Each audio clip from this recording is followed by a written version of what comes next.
ሰላም ጤና ይስጥልኝ ውድ ቤተሰቦቼ እንደምን አድራችኋል? ሌሊቱን የተሰሙ ሰበር መረጃዎች ታላላቅ የዓለም ክስተቶች ይዘንላችሁ ቀርበናል። በማሊ በሩሲያ አፍሪካ ኮርፖሬስ እና በታጣቂዎች መካከል የተደረገው ከባድ ውጊያ እስራኤል ለመጀመሪያ ጊዜ አይረን ዶምን ወደ አረብ ሀገራት መላኳ፣ በአሜሪካ ፖለቲካ ትልቅ ውዝግብ ያስነሳው ማኒፌስቶና የሩሲያና ኢራን አዳዲስ ወታደራዊ ምዕራፎች የዛሬ ዝርዝር መረጃዎቻችን ናቸው። እስከ ፕሮግራማችን ፍጻሜ አብራችሁን ቆዩ። በመጀመሪያም ወደ ምዕራብ አፍሪካዊቷ ሀገር ማሊ እንወስዳችኋለን። በማሊ ሴቫሬ በሚገኘው የሩሲያ አፍሪካ ኮርፖሬስ የጦር ሰፈር ላይ ታጣቂዎች ድንገተኛ ጥቃት ለመሰንዘር ሙከራ አድርገው ነበር። ሆኖም ግን የሩሲያ ወታደሮች የ82 ሚሜ ሞርታር መሳሪያዎችን በመጠቀም ጥቃቱን በብቃት መክተዋል። ይህ የሚያሳየው የሩሲያ ኃይሎች በማሊ ያላቸውን የተጠንቀቅ ሁኔታ ነው። በ82 ሚሜ ሞርታር በተለይ በቅርብ ርቀት የሚመጡ የጠላት እግረኛ ኃይሎችን ለመመከት እጅግ ውጤታማ መሆናቸው ታይቷል። በተያያዘ ዜና ትናንት የወጡ ምስሎች እንደሚያሳዩት አፍሪካ ኮርፖሬስ ሄሊኮፕተር አብራሪዎች ወደፊት እያገሰገሱ የነበረ ሚሊሻዎችን የጦር ሰፈር በአየር ላይ ጥቃት ይደምስሰዋል። ሄሊኮፕተሮቹ በዝቅተኛ ከፍታ ላይ በመብረር የጠላት ተሽከርካሪም መምታታቸውም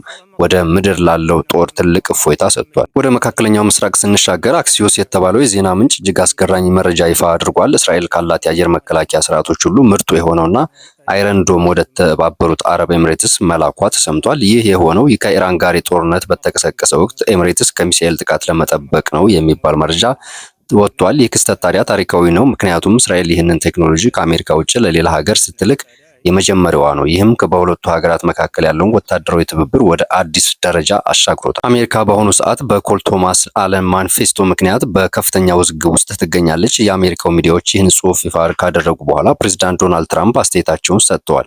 ማኒፌስቶ በሀገሪቱ የውስጥ ደህንነትና የፖለቲካ ልዩነት ላይ ትልቅ ስጋት ፈጥሯል። ትራምፕ በጉዳዩ ላይ የሰጡት ምላሽ በምርጫ ቅስቀሳ ላይ ምንም አይነት ተጽዕኖ ሊያመጣ እንደማይችል ትንታኔያቸውን እየተወያዩበት ይገኛሉ። በመጨረሻም ሞስኮ ከኢራን ጋር የውጭ ጉዳይ ሚኒስትር አባስ አራጋቺ ለመቀበል ዝግጅቷን ጨርሳለች። የሩሲያ የውጭ ጉዳይ ሚኒስትር እንደገለጸው አራጋቺ በቅርቡ ይፋዊ ጉብኝት ያደርጋሉ።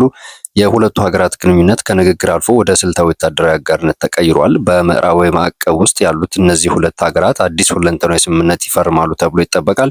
ይህም ለዋሽንግተን ትልቅ ራስ ምታት መሆኑ አይቀሬ ነው። ውድ ተመልካቾቼ የዛሬው መረጃዎች እነዚህ መስሉ ነበረ። በማሊ ስላለው የሩሲያ እንቅስቃሴ ወይም ስለ እስራኤልና ኤምሬትስ ወታደራዊ ትብብር የበለጠ አስገርማችኋል የሚለውን ሐሳባችሁን በኮሜንት መስጫ ላይ አስፍሩልኝ።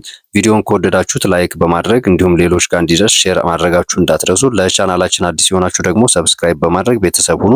በቀጣይ ቪዲዮ እስከምንገናኝ ሰላም ቆዩ።